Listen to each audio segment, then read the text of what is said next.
that's actually a really good analogy for it, right? Whitewater rafting. Whitewater rafting, and then you endure that, and then you hit the calm. Phew. And next thing you know, you're like, rapids ahead. Oops, Watch out. we're doing it again. Yeah, that's the one.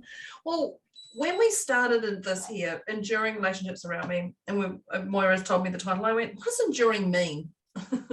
Because often my meanings are different to the dictionary meaning, I'll admit to that. So I did look at that, and it actually came up with suffer. Something painful or difficult, suffer patiently. And that's what I can hear my dog who's suffering patiently. Your dog's enduring something. He's enduring those relationships, yeah. Debz is a stressologist. She will stretch your mindset to think bigger than you've ever thought before, with follow-through techniques that are realistic and achievable to blow any fear out of your mind. Moira is a mindset cultivator. She will help you align your personal trinity of self-trust, inner awareness, and self-confidence so that you discover and share your unique gifts and purpose. Together, their goal with these conversations is to share how our inclinations do not always work in our best interest and to provide the knowledge to leverage the gifts that already exist within each one of us. Their desire is to help you learn how to access the habits and behaviors that will lead to positive change and your best quality of life.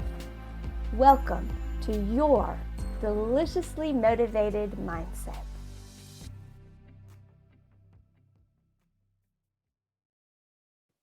Welcome, welcome, welcome. Hi, Moira. Hello, my dear.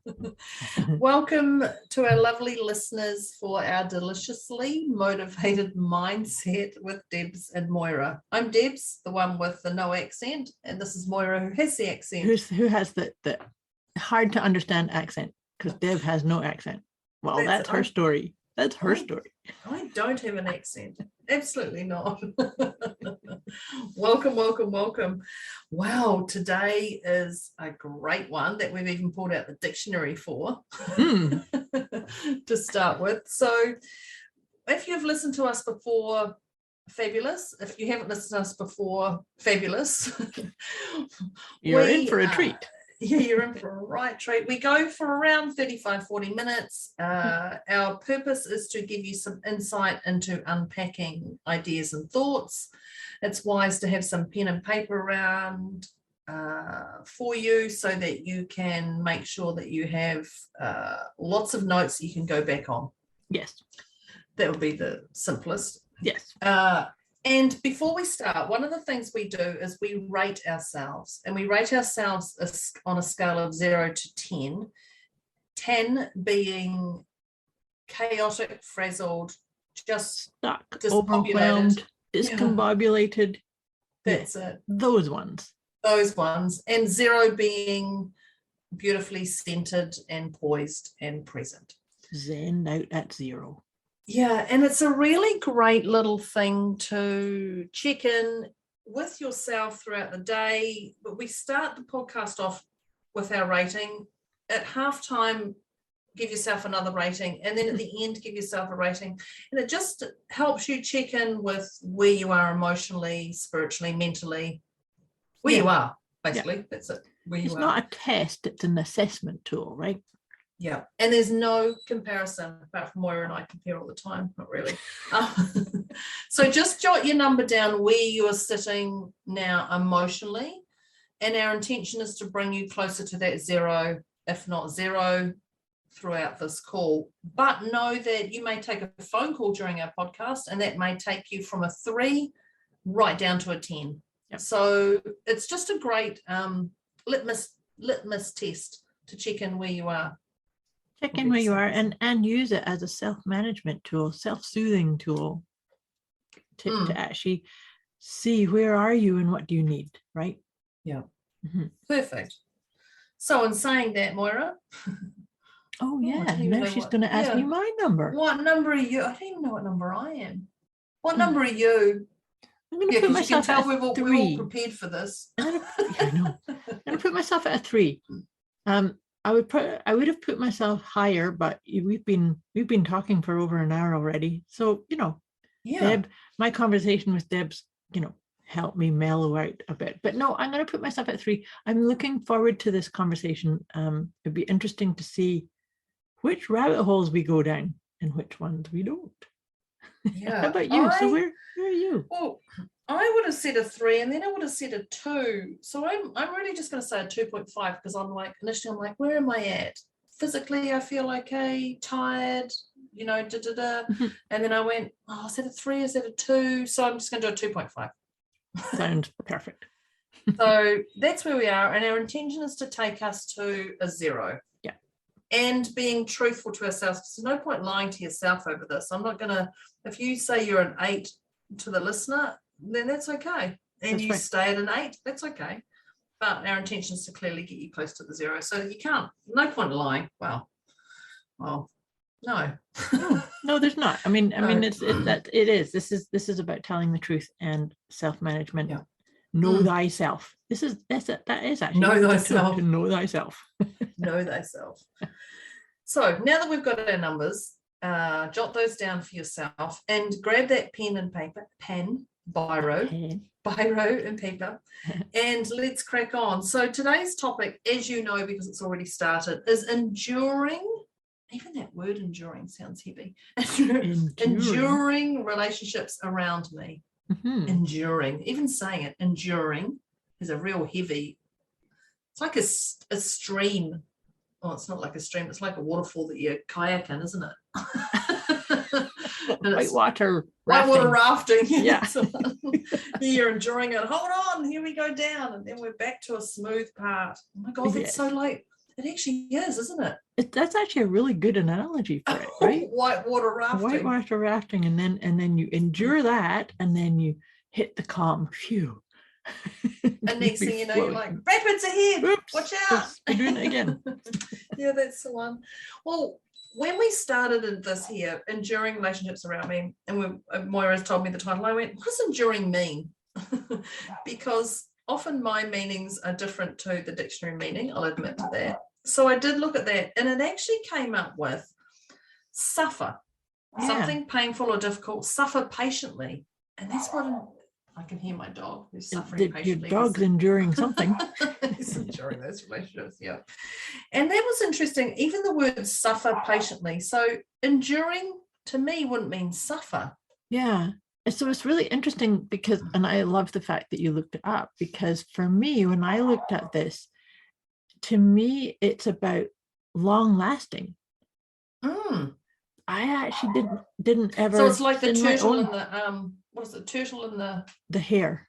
Yeah. Yeah, it's like that. It's like I'm enduring it. I will get there. Yes, exactly. When I'm ready. Yeah.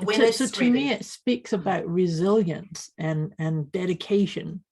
So the suffering part, I think, is interesting. Yeah, suffer. My dog is. We're just going to put up my little dog. We're going to endure the barking. We're going to suffer patiently. This one. Thank you, Anthony is his name. Suffer patiently. Yeah, I was quite shocked at that because I wouldn't have said it's enduring. But if we take away the word enduring relationships around me and went suffer patiently the relationships around you, I can see how there's that aspect. That definitely, if we just took that word away, I can definitely see you are sometimes suffering patiently those relationships around you, as I am right now listening to my dog. But so here's the thing, and this is perhaps the rabbit hole I'd like to start us going down, is don't you think that's a bit of a warning flag or a red flag to sort of say, wait a minute, relationships to me, they need to feel right. They need to feel from the heart, right? And so the idea of suffering through a relationship or putting up with something that's not aligned, that ain't healthy. No. Well, we know what happens. Yes. And we were talking a bit about this before we hit record, about, you know, how you can be in a relationship with somebody, and you can be in a relationship for a long, long time, where you can have little niggly things, you know, somebody speaks to you disrespectfully, or somebody forgets something, or somebody lets you down, or somebody says, there's so many different things, or they're derogatory to you or about you, or they perpetuate some kind of story that's totally not you. Yeah. So I think, and I resemble this, where you put up with it and keep doing that. And this is enduring, right? Is that you're enduring something. And the key piece is, how long do some of us need to keep doing that before we kind of get to the place of one time too many, and this isn't aligned for me, this doesn't sit right? Do you know what I mean, Deb? It's like well, for one thing, is how long do you endure it? Yeah, and that's my point, is how many times, because in my scenario that I was just kind of painting, it can be, oh, well, it was just this, and oh, it was just that one time, and oh, it was right. So, but I think each one of us has our own number, if you like. It's like, for some people it might be once, other people it might be 7, 8, 9, 10, but then you get to that 11th one, and it's like, that's it, I've just hit the pressure cooker, I hit the erupt, or that I have to stand up and say something to say. And well, the other thing is, when we say relationships, I'm thinking of there's family. So there's blood family, and then there's other family, which is, what do they say? I've got my mother from another brother, or whatever they say, something, my brother from another mother, or whatever it is. Your Sister best friend turns into your, that's it. And we've got your blood family, and then your other family, and then you've got your colleagues at work, and then you've got certain. So it depends on their relationship with you, how long you can endure. My fingers in the air, for quotation fingers in the air. Not the other way. How long you endure that, because I know with family, we often, I don't want to say that because I don't want to. Because I don't want to upset mum and dad. Or I don't, and so how often do you yourself, Moira, hear people who are in intimate relationship, husband, wife, or wife, husband, whatever, who say, I must stay together for the kids. When the kids are older, I'll separate. This is actually a conversation I'm having right now with somebody. And to me, it's heartbreaking, because I'm saying, so my conversation with her is that you're making your children pay a price because they can feel your energy. I know. And I know. Well, we've all got, my thing is, you're teaching your children boundaries on what to expect and not expect. So when they do get older to 18, 19, 20 and start dating, well, I don't know, is that when you start dating now? I don't know. But when you do get to that, you're actually teaching them to just stay patient, stay in that relationship for 20 years or whatever, and just endure, suffer patiently. Right, but you're also teaching your children how to be the partner, right? So if there's a son, you're teaching that son how to be the husband. Or the partner. It doesn't matter if it's same sex or not, right? But it's we're modeling. And so if we teach others around us that, oh, it's okay, suffer through this, don't rock the boat, or don't do this because they'll be upset, or what about this, right? Because something else in all of this too is, I firmly believe, and I've said this to clients many times over the years, is that we teach others how to treat us, right? And I was so pointing at myself, then people, I was like, I know what she's going to say. That's true. Right. So here's the thing, is if somebody then starts to speak to me in a derogatory way, or disrespectful way, or in words that just really feel jarring to me, I have to at some point pause and say, hey, wait a minute, what did I do or say that said this is okay? And therefore it's working on me Well, it's taking it right back to you taking complete ownership. Yes. What did I do or say? Like, Yeah. let's look at the bigger picture. What role did I play Absolutely. for this to happen to me? Yeah. I think, and that's, I guess, when fear comes in. Oh, I can't say that to my partner because I'm going to lose half the house, or I'm going to lose the money, or I'm going to lose, someone picking the kids up or something. Right. Or whatever, and I guess that, I can't say to my boss, I don't like working with this person because I'm going to lose my job. Right. But if you weighed up, if finances are the thing, if you weighed up your mental stability of suffering patiently,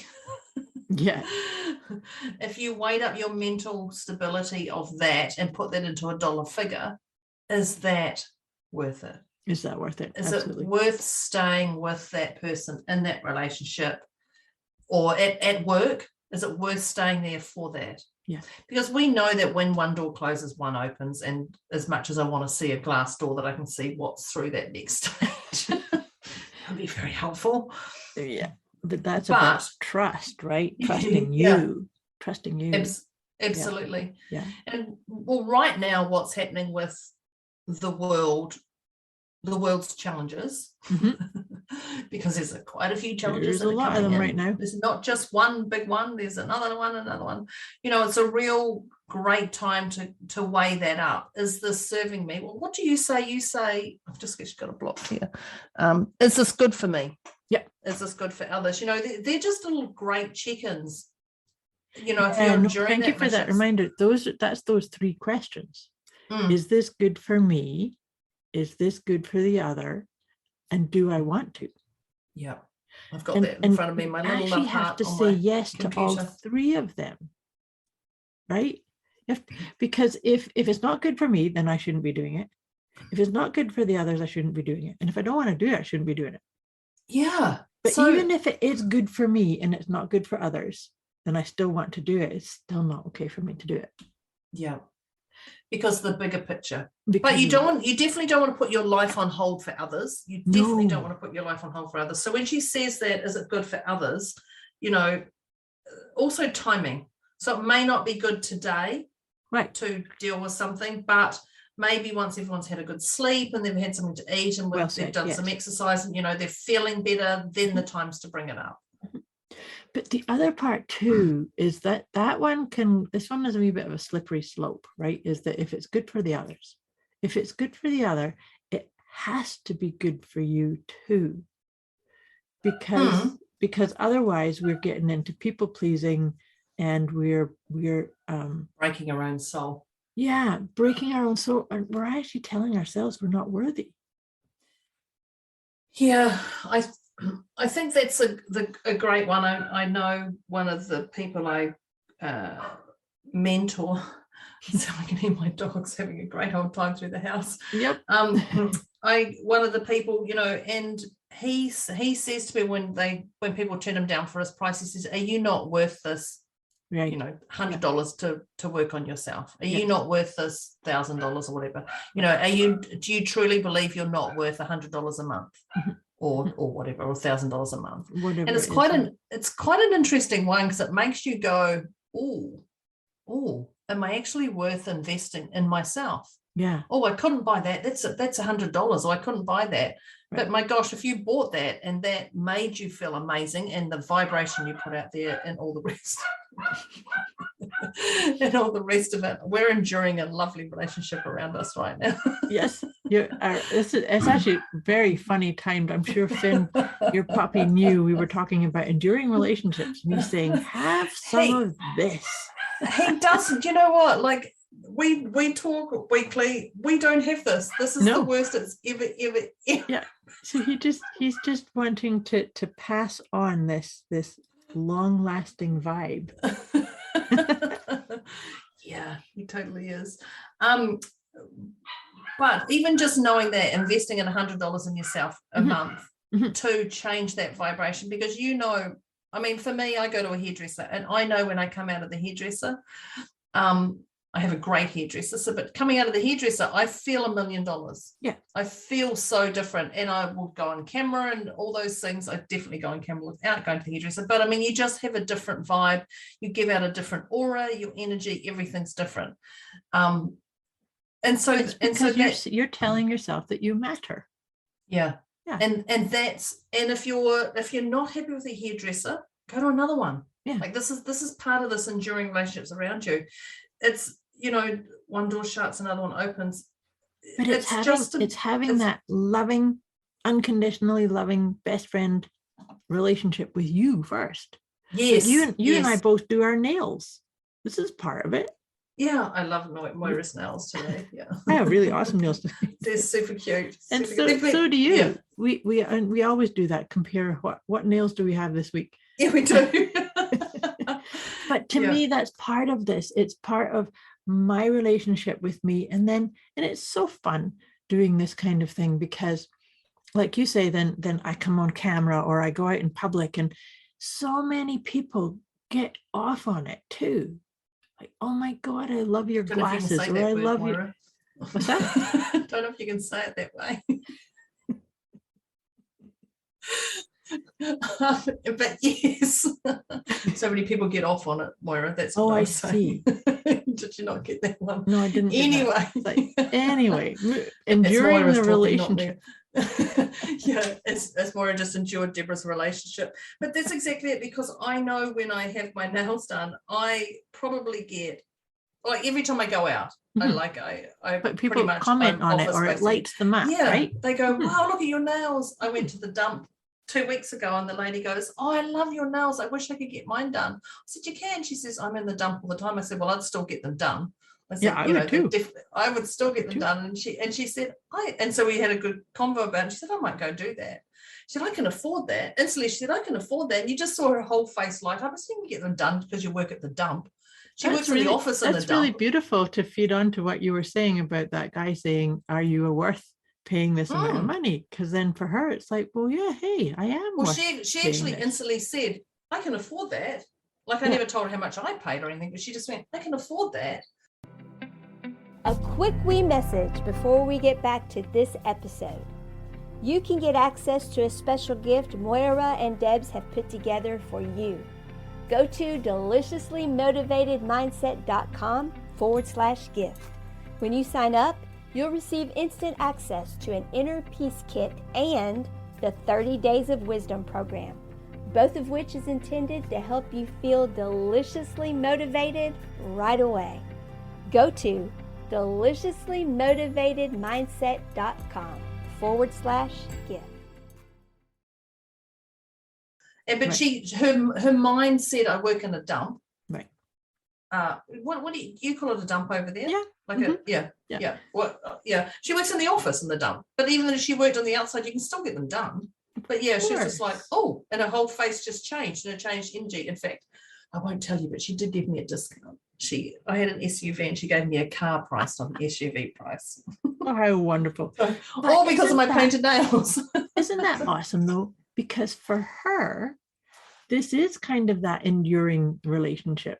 She's sort of well, she's open, definitely. Yes, but she, up until that point, she's kind of like, oh no, I can't do that. It's like, this is like that suffering. Like that's for people who don't work in an environment like this.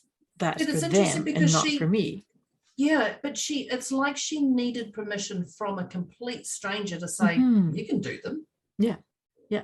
No, I love that you did that. That's awesome. And yeah, well, I'm not going to go back to the dump to check her out, but I probably could. So where's your nails? What color did she get?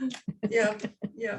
But it is that, and I guess for her to compliment a complete stranger, something that she sees and notices that she has gone, oh, I'm not worthy of that. I'm not worth. Now that, look, we're just talking nails here. Nails can be a pretty big thing. I absolutely love my nails. But if you can't relate to that, what are those things that, you think that you can't afford, or like, is it jewelry or makeup, or like you were saying about hairdresser, or shining your shoes, going, I know a guy who would have his shoes shined once a week. He would go to a thing and he would do that. And mind you, he's also the same person who took his shirts off his wife. Took his shirts off his wife. And I was his PA way back in the day, or EA, or whatever it was. And so we used to get his shirts dry cleaned and pressed. And he was like, oh, this is ridiculous. I'm like, your wife doesn't like doing this. Take it off her. Right. Like, don't make her do this. She never irons properly. I'm like, oh my God, that's enduring a relationship around you, because It really is.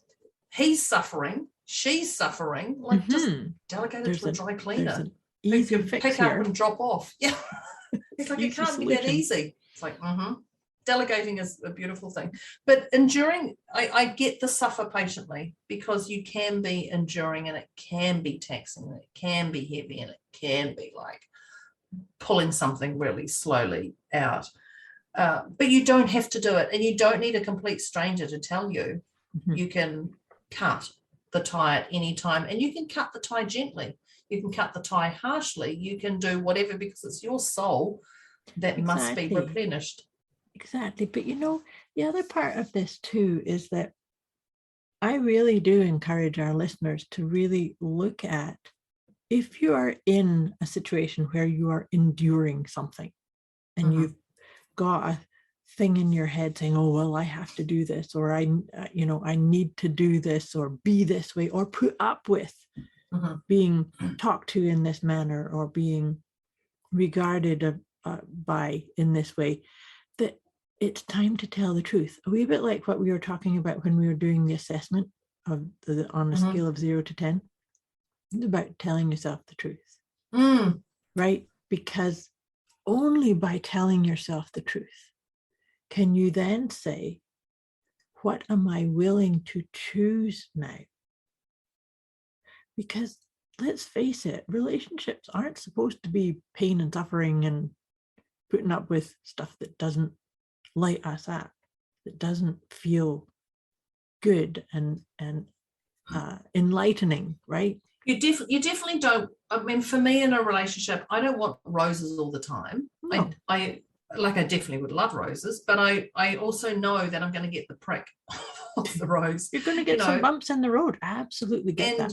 And that's human nature, that you go. So you don't expect the flowers all the time. There's going to be those weeds that are going to pop up, and you deal with the weeds, and that is the part.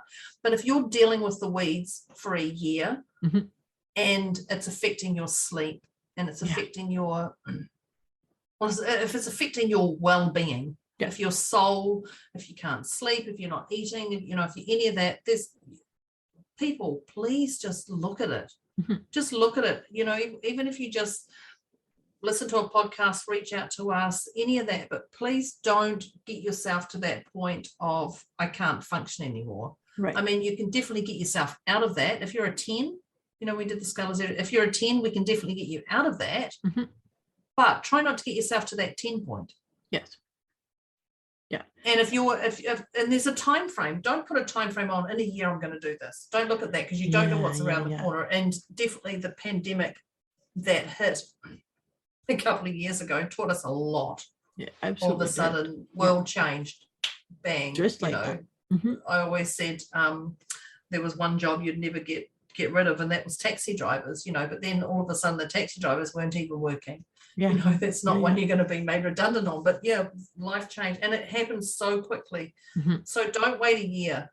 But if you feel like in your soul, and that fear comes up, I've got to do something, it feels wrong to continue doing this, then acknowledgement is one massive step towards resolution. That's the biggest step that must be done in order to change anything, is to actually acknowledge and accept. That's where I am right now. And that's it. Be okay. Once you've actually just gone, okay, I may be dealing with this, or I may be in a relationship, I don't love them, and whatever, and I don't even love myself. You may be in that relationship, so then just acknowledge that, hand on heart. Wow, even just that's massive power. That's massive power of just, okay, this is where I'm at. Wow. But then also the next phase, because so we acknowledge and then we accept, and the other part I would really encourage you to look at is remember that we are always educating people how to speak to us, how to treat us, how to be in relationship with us. And so that to me is such a fertile ground for introspection of, if somebody says something, you kind of go, oh, that stung a little, or that triggered something, or that didn't feel quite right. Then it's time to just go, so the moment you recognize that, the moment you recognize that, that's a celebration. Yes, it is. Oh, this is something to work on. Yes, This exactly. is something to take me to another level. So instead of just going, oh my God, I've got to deal with this, it's like, oh, I've got a goodie here. Ooh. Exactly. And then what would you suggest, Moira? Well, because then it's to then look at how resilient you are, and what is it that you're called upon to do? What would align? Like if it's a relationship that maybe you need to start setting some boundaries differently. Maybe you need to say, I'm not willing to have this continue. I'm not saying go and end the relationship, but is it time to do an inventory and say, this is okay, and this part has to change? I think that's the key there. You just said you don't have to end the relationship. And so I reference that as a marathon. You don't go, oh, I want to get fit, I'm going to run a marathon tomorrow. Yes, exactly. No, you're not going to run a flipping marathon tomorrow. You're going to start walking. Yes. And you can then, when you're ready, you're going to start looking at what you're eating, what you're drinking, who you have around you. You're going to do that. But for a start, you're going to get your walking shoes on. Yeah, you're going to get your walking shoes, and you might even just do 5 or 10 minutes, depending on what your level of fitness is initially. Yeah, definitely. Right? Yeah, and I think if you just, but the moment you recognize, oh, this is not feeling right within me. Yes, that's a massive. That's walking towards your walking shoes. It's absolutely. like, okay, I'm going to go my walking shoes. I don't know what I'm going to do, but I'm going to go for a 5-minute walk. Yes, yeah, and I think that's a beautiful thing. Just going, you don't have to separate from anybody. Yeah. You just have to look and go, okay, what can I do? Yeah. And remember in the heart, speak from the heart, energy from the heart. Yeah. Hand over your heart. Sometimes, like, let's say you're in a relationship and you come into realization of things that need to be spoken or need to be said, this is where my boundary is. But right before you do that, just pause, get clear, get some clarity, acknowledge what you're feeling and what you need, maybe even what you put up with, and then put your hand over your heart and take a couple of deep breaths, as if you're breathing in and out of your heart, to just really acknowledge you're going to come and speak from there, and then go and have that conversation. Yeah. And if you have to have that conversation with your hand on your heart, then do so. Absolutely. Yeah. Yeah. The hand on the heart is just a instant fix for me. Absolutely. Whenever something's feeling wobbly, wobbly is the easiest way. Wobbly, then that hand on the heart. Discombobulated. Absolutely. It's such a steadying, calming, and it brings you right into the present moment.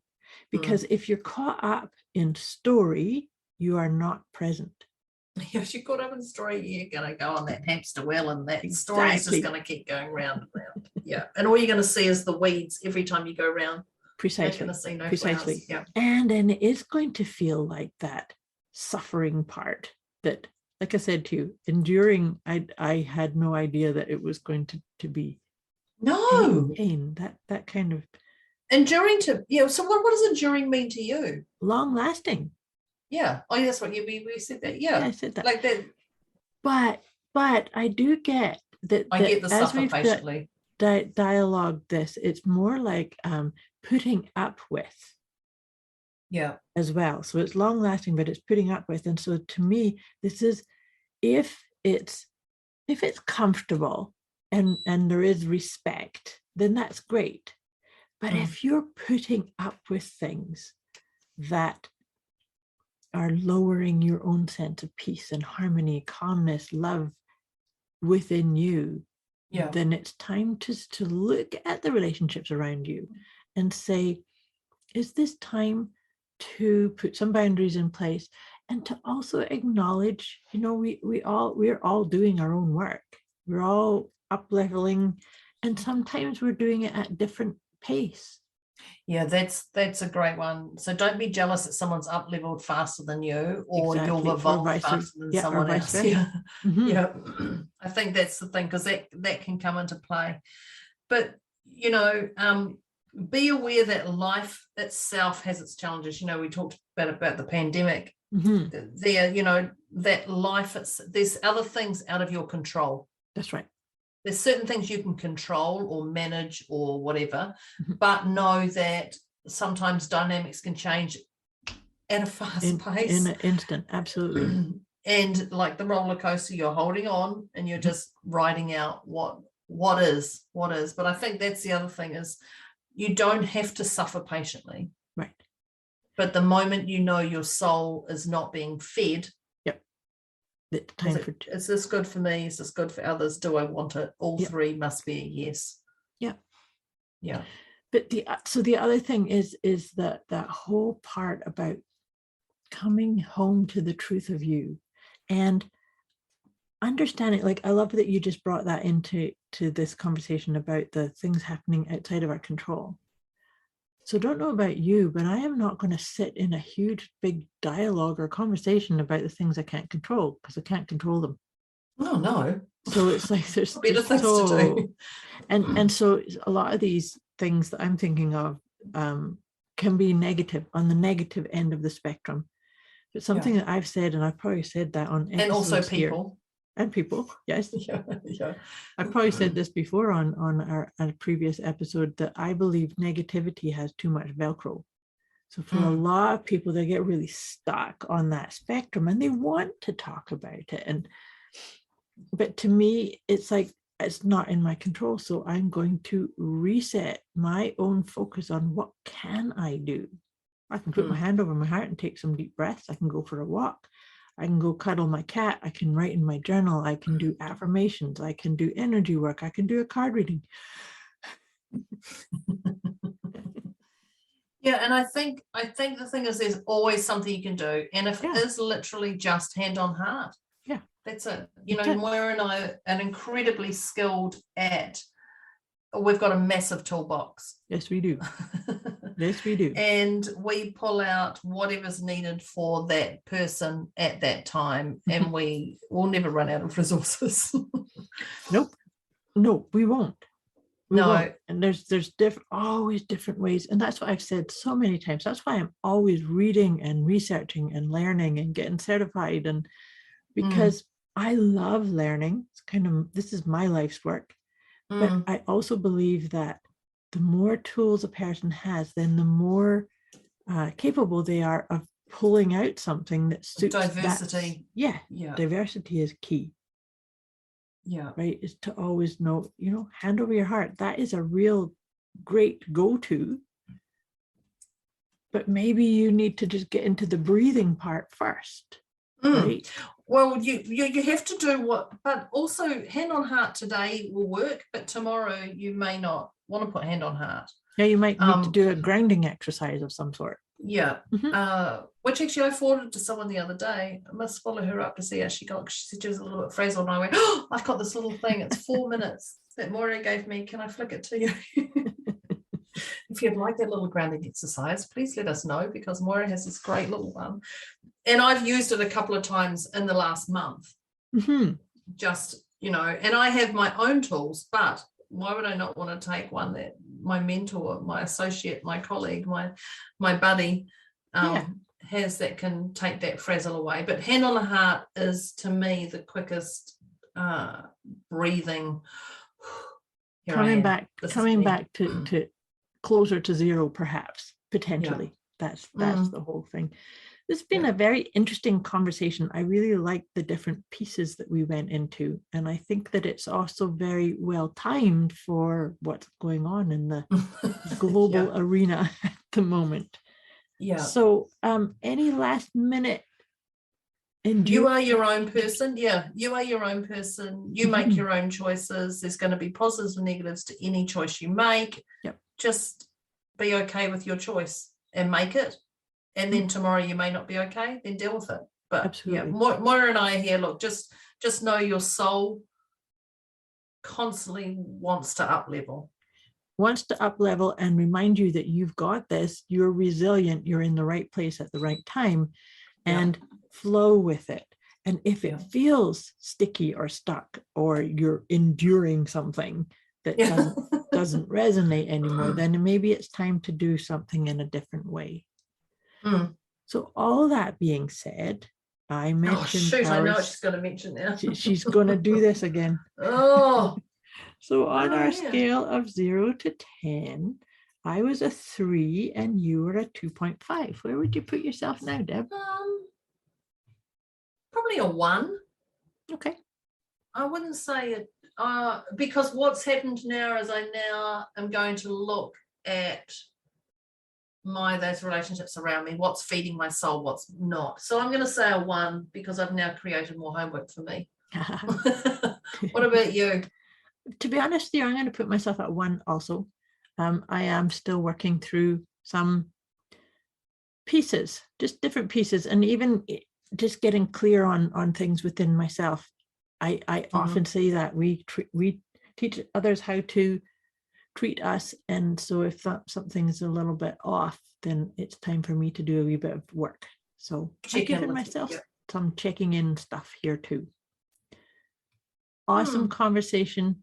What a lovely conversation. I really like this, and we'd love to hear from you, listeners. How did this land for you, this conversation? And also we'd love to hear from you about any other topics that you would like us to discuss. And also, if we can be of any help at all to you as you navigate your relationship challenges, even if it's a relationship with you, we are here for you. And that's actually a good point. Enduring relationships around you, it's actually the one in the mirror. That's right. That's right. Well, then maybe there's a part 2 to this then. It could be.